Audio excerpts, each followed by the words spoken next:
Hi dear friend, this is Jitendra Kumar. You are watching Economics Study Point. Welcome to our channel Economics Study Point.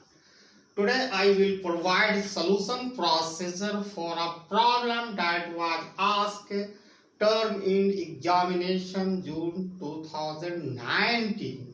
Okay. For course code AMEC 103, title of course is Quantitative Method. Okay, for IGNOU MA Economics, and I have written these questions. This question carry 12 marks. Okay, question is here. Solve the following by Cramer rules. 3 set of simultaneous equation is given here.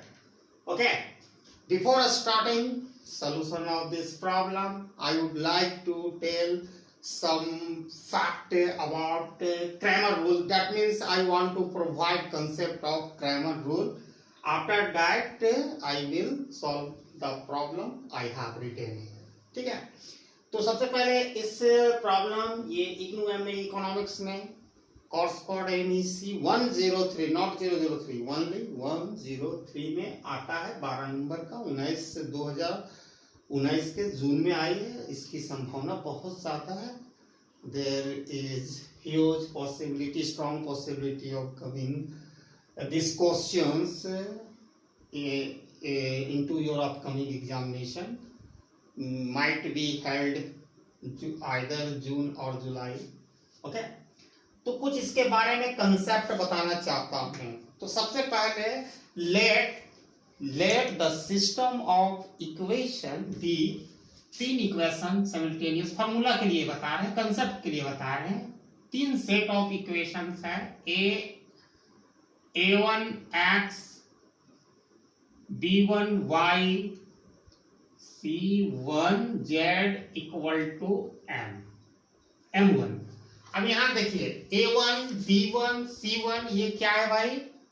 Coefficient of x y z है और ये constant रहता है। जिस तरह यहाँ आप देख सकते हैं कोई नंबर हो सकता है m1 m2 a b c a1 b1 c1 भी नंबर है, यहाँ भी देख सकते हैं। जैसे यहाँ पर है तो 1 से तो मल्टीप्लाई हो गया, तो जो a1 जो हो गया यहाँ पर 1 से मल्टीप्लाई होगा 1 इंटू एक्स, इसका मतलब क्या है? x है। इसका क्या coefficient of x equal to 1। उसी तरह a1 b1 c1, ठीक है, a2 x1 plus b2 y plus c2 z equal to m2, a3x b3y c3z equal to m3। अब ये इक्वेशन है, ये सिस्टम ऑफ इक्वेशन हमने लिखा। अब इसको क्रैमर रूल्स में कैसे हम सेटअप करेंगे? तो बाय क्रैमर रूल्स,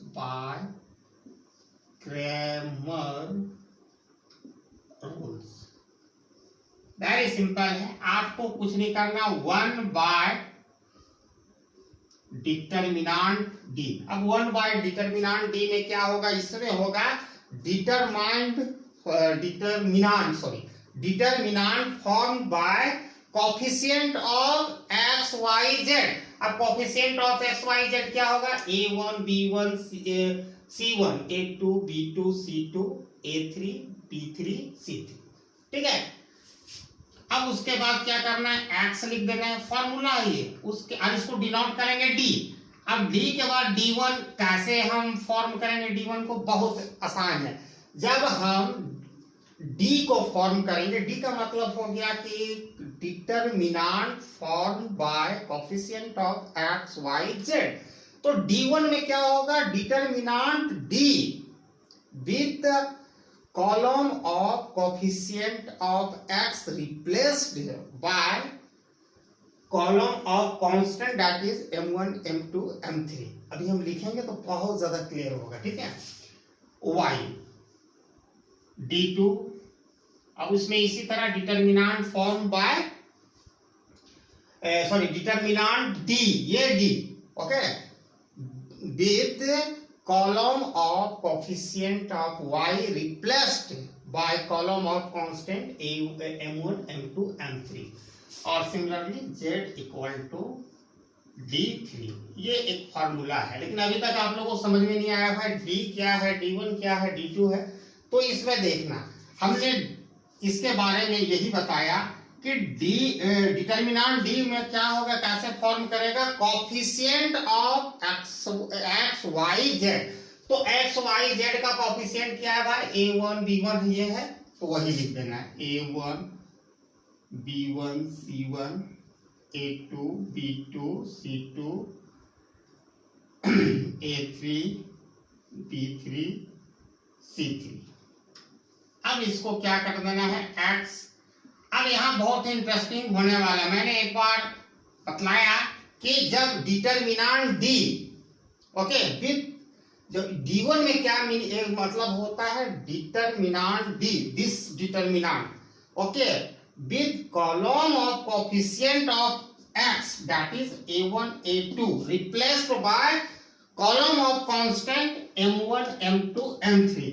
कहने का मतलब है कि ये जो a1 a2 और a3 है x के में वो रिप्लेस हो जाएगा, उसके जगह आ जाएगा m1 m2 m3।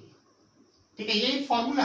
बाकी b1 और c1 अपने प्लेस पर रहेगा, b2 b3 c1 c2 c3। अब सिमिलरली यहां पर क्या होगा y।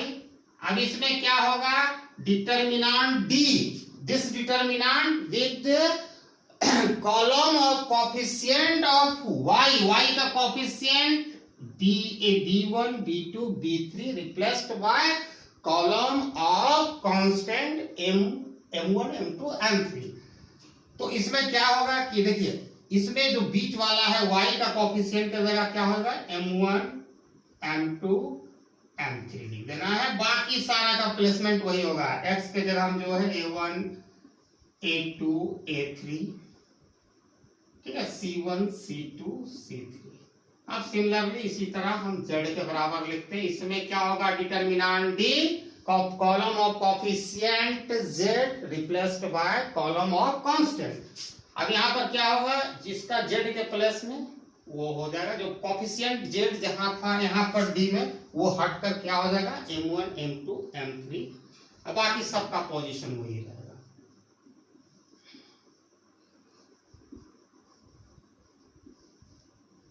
अब यहाँ देख सकते हैं कैसे, ये बनाना बहुत आसान है। सबसे पहले कोफिशिएंट को लिख देना है। x का जब लिखेंगे तो x के जो कोफिशिएंट है वो गायब होकर क्या लिख देंगे, जो यहाँ पर कॉलम ऑफ कांस्टेंट जो m1 m2 उसके स्थान ले लेगा। y का जैसे ही y ऊपर रखेंगे तो b का जो प्लेस है, जो y का कोफिशिएंट है वो हटकर m1 m2 हो जाएगा, और उसी तरह z के साथ भी होगा।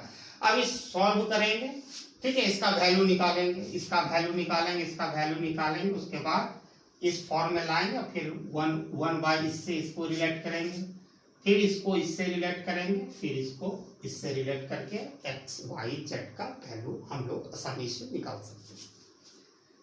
ठीक है, ये कंसेप्ट हो गया। Now come back two questions.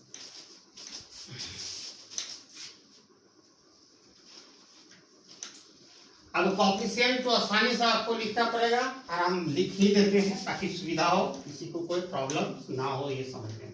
ये कंसेप्ट था, इसको आपको लिखने की जरूरत नहीं जब आप सॉल्यूशन करोगे तो।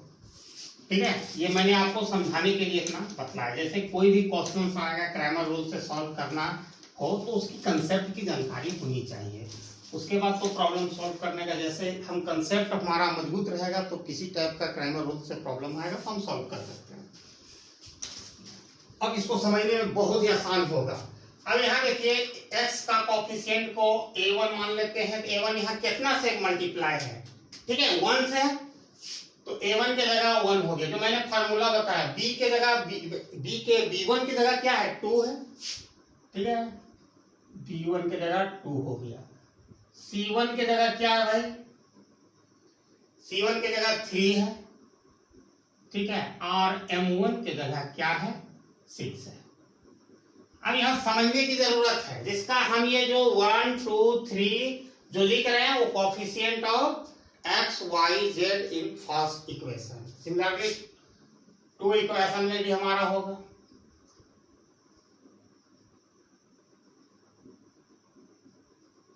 थ्री इक्वेशन में भी होगा।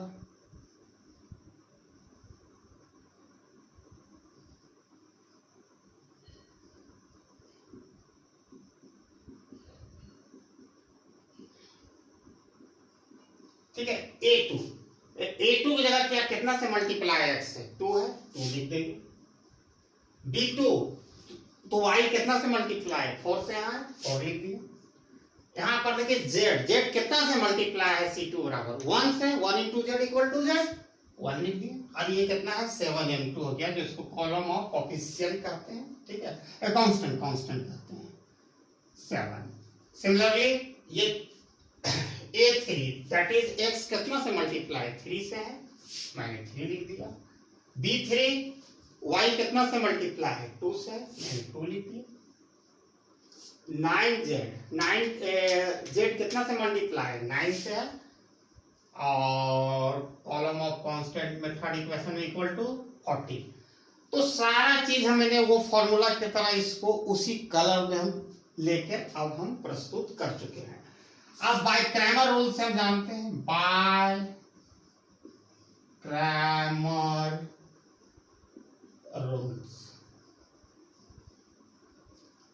क्या होता है भाई इसका 1/d।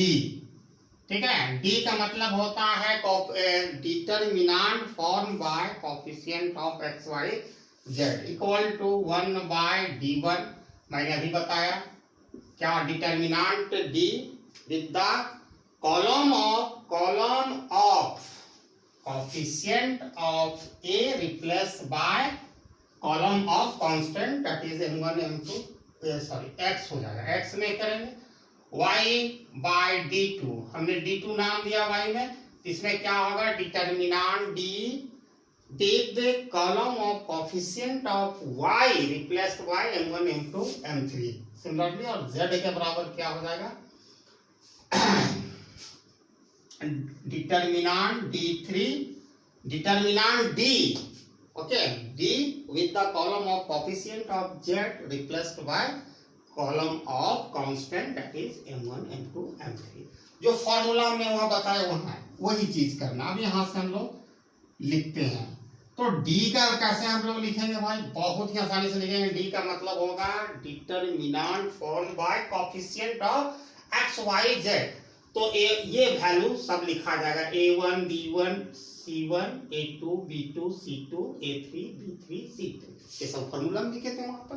तो यहाँ हो जाएगा 1 2 3। अब हम क्वेश्चंस बना रहे हैं 1 2 3 2 4 1 a3 का 3 2 9 इक्वल टू। अब यहाँ x है, अब यहाँ ध्यान से हम लोग देखेंगे एक चीज कि यहाँ पर x आ गया, तो x में क्या करना है, जो x का कोएफिशिएंट कौन है 1 2 3 है, उसके जगह पर क्या लिखा जाएगा m1 m2 m3।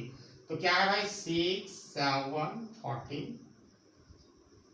ठीक है, बाकी सब उसी तरह रहेगा 2 4 2 3 1 9। अब हम लोग जेड के वाई के साथ करेंगे, वाई लिख देंगे। और इसमें क्या हो जाएगा कि जो वाई का कोएफिशिएंट कौन है 2 4 2, वो हट के क्या हो जाएगा m1 m2 m3, यानी 6 7 14 6 7 14। बाकी उसका जो प्लेसमेंट है यहाँ से हम लेंगे, x का प्लेसमेंट जो कोएफिशिएंट है एज इट इज रहेगा, और z का भी कोएफिशिएंट है वो भी एज इट इज रहेगा। अब z बराबर लिखते हैं, तो यहाँ पर क्या करना है, z का जो कोएफिशिएंट है, देखिए z का कोएफिशिएंट क्या है 3 1 9, उसके जगह ये हो जाएगा 6 7 14 6 7 14। और a और b का जो कोएफिशिएंट है वो अपने प्लेस पर रहेगा 2 4 2 4 2। अब ये फॉर्मूला में हम लोग यहाँ तक लिया है। अब हमको क्या है कि सब ये तो d हो गया, ये तो d हो गया भाई, ये हो गया डिटरमिनेंट, ये डिटरमिनेंट d हो गया, ये डिटर्मिनेंट D1 हो गया, ये नीचे वाला है, और ये नीचे वाला क्या होगा D2 हो गया, और ये डिटर्मिनेंट D3 हो गया। सबका वैल्यू हमको सेपरेटली निकालना पड़ेगा, पहले वो काम हम लोग करते हैं। तो सबसे पहले D का डिटर्मिनेंट D को हम लोग वैल्यू निकालते हैं, ऐसे लिखते हैं, ठीक है। इसका क्या है भाई दिया हुआ है यहाँ पर 7 1 2 3 1 2 3, ठीक है, 2 4 1 2 4 1 3, हाँ 3 2 9 3 2 9, ठीक है। अब इसको सॉल्व करना पड़ेगा डिटर्मिनेंट का, तो बहुत ही आसान है। पहला जो पॉजिटिव वैल्यू लेते हैं, फिर निगेटिव लेते हैं, और फिर पॉजिटिव लेते हैं। ऐसा क्यों होता है? ये एक रो और कॉलम का खेल है। जब ऑड नंबर आएगा तो निगेटिव वैल्यू, और इवन नंबर आएगा तो पॉजिटिव वैल्यू प्लस का साइन लेते हैं। जैसे देखिए पहला रो पहला कॉलम, पहला रो पहला कॉलम, पहला पहला जोड़ेंगे तो 2 हुआ। ये दूसरा कॉलम बट पहला रो 2 + 1 3, ऑड नंबर आया इसलिए माइनस के साइन, इसलिए आपको उतना ध्यान नहीं रखना है। प्लस माइनस प्लस, या नीचे करिएगा तो यहाँ भी प्लस माइनस प्लस। अब इसको सॉल्व करते हैं, बहुत ही इजीली हम कर सकते हैं। 1, अब जब इसको हम ले लेंगे 1 तो ये रो कैंसिल, जितना भी एलिमेंट है, और ये कॉलम कैंसिल, बचा क्या 4 1 4 1 2 9। फिर माइनस देंगे, 2 लिखेंगे, और जैसे ही 2 लिखेंगे ये कॉलम कैंसिल और ये रो कैंसिल, बचा क्या 3 2 1 9। उसके बाद क्या भाई +3 लेंगे, अब जैसे ये 3 लेंगे ये रो कैंसिल और ये कॉलम कैंसिल, बचा क्या 2 4 2 4 2 4 3 2। इतना तक समझ में आ गया। इस तरह करने के बाद आपको क्या करना है, यहाँ 1 लिख देना है। अब इसको क्रॉस मल्टीप्लिकेशन करेंगे तो 9 4 जा 36, माइनस का साइन देंगे, 2 1 जा 2, यहाँ -2 आ गया जैसे है वो। फिर इसको क्रॉस मल्टीप्लिकेशन करेंगे, 9 3 जा 27 -2, और +3 2 2 जा 4 4 3 जा 12। अब इसको काम करेंगे, 1 से गुना करेंगे तो ये 34 आएगा, ये से 36 में है 2 चला जाएगा तो 34, 1 × 34 ही लिख देते हैं, कोई दिक्कत नहीं। यहाँ -2 है, यहाँ घटकर कितना हो जाएगा, 1 मिनट, 9 3 जा 27,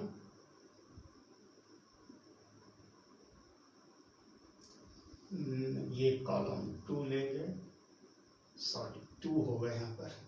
जैसे हम 2 यहाँ लेंगे तो 2 उल्टा लिख दिए, 2 3 हो गया यहाँ पर, 2 3, ठीक है। कॉलम लेंगे तो ये कॉलम कैंसिल और ये रो कैंसिल, तो 2 3 1, ठीक है। अब यहाँ पर करेंगे 9 2 जा 18, 1 × 3 = 3 होगा। तो यहाँ पर क्या हो जाएगा 15 हो जाएगा, प्लस 18 में 3 जाएगा 15, यहाँ हो जाएगा 3 और यहाँ -8। अब क्या है कि यहाँ 34 होगा, ये 15 2 जा 30 और -3 8 जा 24। अब ये दोनों को ऐड कर देंगे तो क्या हो जाएगा 54, और ये दोनों को कटेंगे तो -20 होगा। तो हम लोगों ने D का जो वैल्यू निकाला वो -20 हम लोग सेपरेटली लिख लिए, ठीक है। अब D1 का वैल्यू निकालेंगे हम लोग।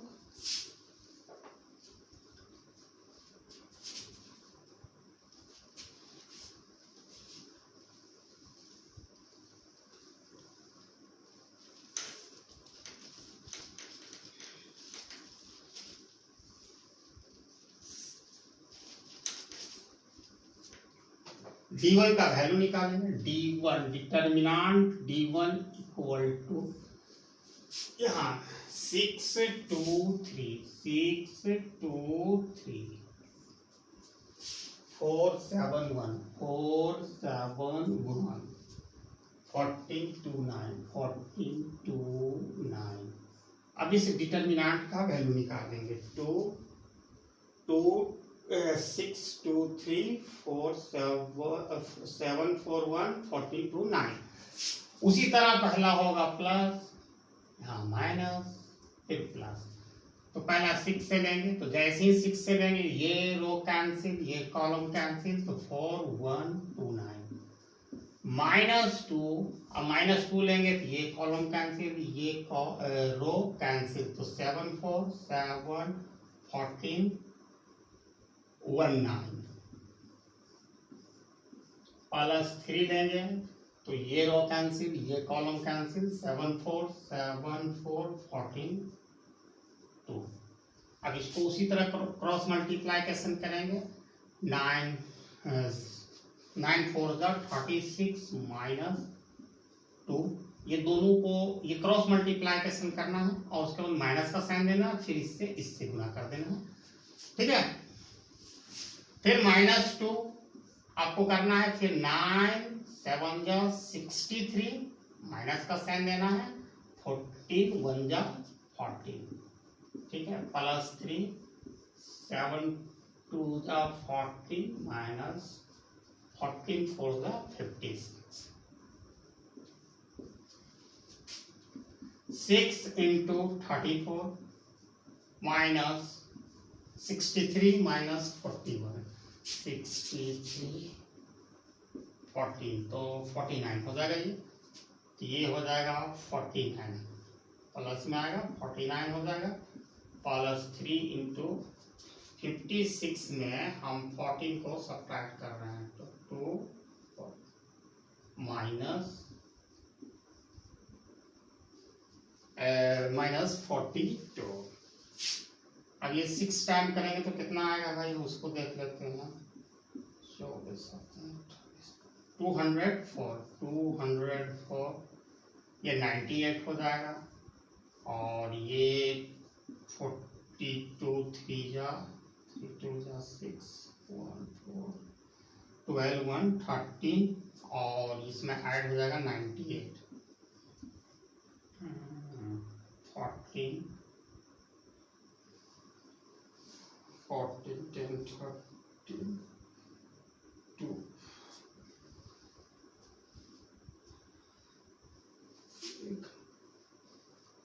234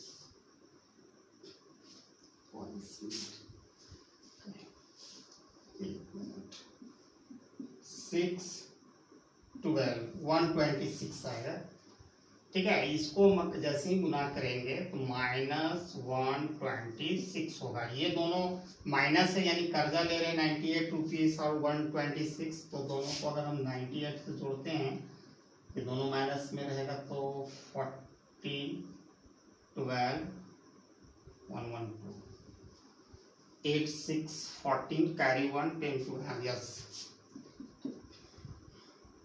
204 -224। अब ये दोनों घटाएंगे तो -20 होगा, तो D1 का वैल्यू -20 आया, ठीक है। अब हम D2 डिटर्मिनेंट D2 का वैल्यू निकालेंगे।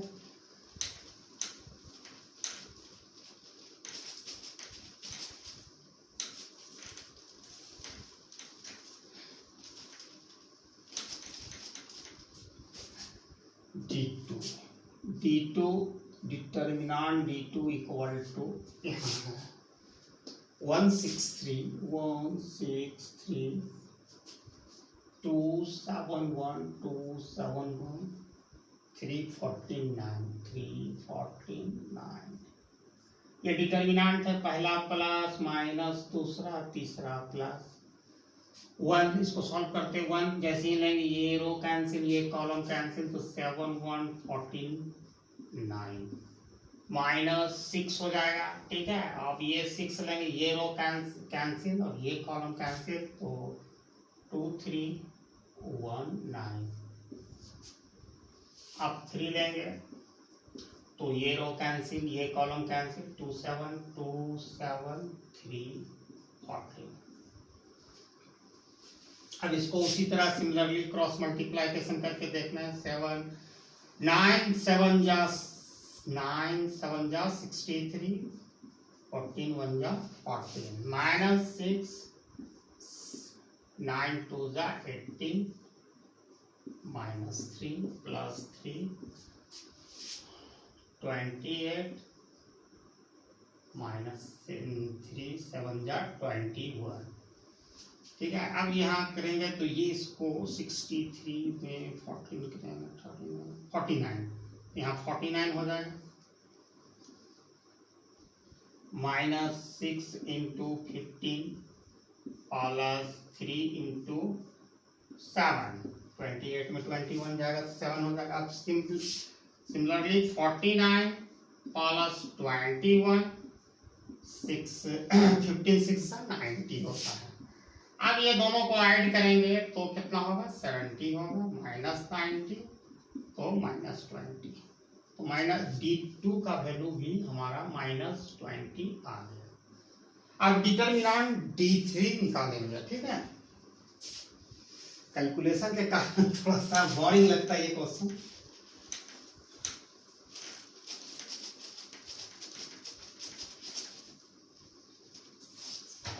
माइंड काम यही कैलकुलेशन करना इसमें होता है, बाकी ये बहुत ही आसान होता है।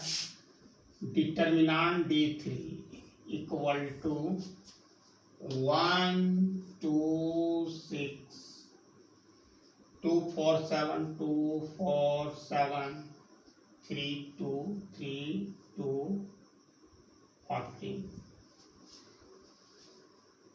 3 2। हाँ, अब यहाँ इसका भी वैल्यू निकालेंगे, ये प्लस ये माइनस ये प्लस 1 लिखें। अब ये रो कैंसिल, ये कॉलम कैंसिल, 4 7 2 14 माइनस 2 ये 2 3 7 14 प्लस 6 ये कैंसिल 2 4 3 2। अब यहाँ आपको उसी तरह सिमिलरली करना है, क्रॉस मल्टीप्लाइकेशन करना है। 14 4 जा 56 होता है और 2 7 जा 14 माइनस 2 28 माइनस 21 3 7 जा 21 प्लस 6 2 2 जा 4 और 3 जा 12, ये 42 होना चाहिए, देखते हैं 42। ठीक है, ये 42 हो गया, माइनस 2 यहाँ पर हो जाएगा 7। ठीक है, और ये 6 इंटू माइनस 8 हो जाएगा। ठीक है, 42 माइनस 14 माइनस 48। अब ये 48 में 14 जोड़ना है, 12 5 6 माइनस 62 हो गया। 42 माइनस 62 इक्वल टू माइनस 20। ठीक है, तो D3 का भी वैल्यू हम लोगों ने क्या निकाला, माइनस 20। अब ये काम हो गया तो ये क्वेश्चन का सलूशन भी अब आसानी से हम कर सकते हैं। अब हम लोगों ने ये वाला कॉलम को मिटा सकते हैं, इसकी वैल्यू हम लोग को पता चल चुका है। अब यहाँ पर आपको कुछ नहीं करना है, 1 डिटरमिनेंट D का हम लोगों ने वैल्यू क्या निकाला, माइनस 20, तो वहां 20 लिख देना है, equal to x by D1। Determinant D1 का भी वैल्यू हम लोगों ने कितना निकाला है, माइनस 20 निकाला। y का भी डिटरमिनेंट D2 का भी वैल्यू माइनस 20 और डिटरमिनेंट D3 का भी वैल्यू माइनस 20 निकाला। अब आसानी से हम x y z का वैल्यू 1, पहले इसको हम इससे रिलेट करेंगे, फिर इसको हम y से करेंगे, पहले x से करेंगे, फिर y से करेंगे, फिर z से करेंगे। अब वेरी सिंपल हो गया। और फिर हम चेक भी करेंगे कि हमारा सॉल्यूशन गलत है कि सही है। तो हम लोग करते हैं स्टार्ट। तो पहला है 1/(1/) -20 इक्वल टू x बाय, ठीक है, x/(-20). अब इसको इतना ही लेकर चलना, पहले इससे हमको d को d1 से या को हम कोरिलेट कर रहे हैं, ठीक है।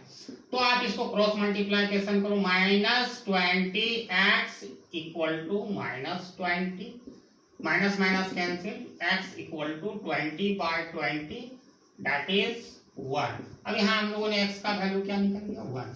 अब y को इसी तरह कोरिलेट करेंगे, तो पहले डिटर्मिनेंट लिखेंगे 1/-20 इक्वल टू y/-20, यही है y इसको, अब इसका काम हो गया, इसको कैंसिल हो गया। अब इसमें हम लोग मूव करेंगे, तो d 1/d को कोरिलेट कर रहे हैं y/डिटर्मिनेंट d2। तो सारा चीज यहाँ पर हम लोग तो पहले ही कर चुके हैं।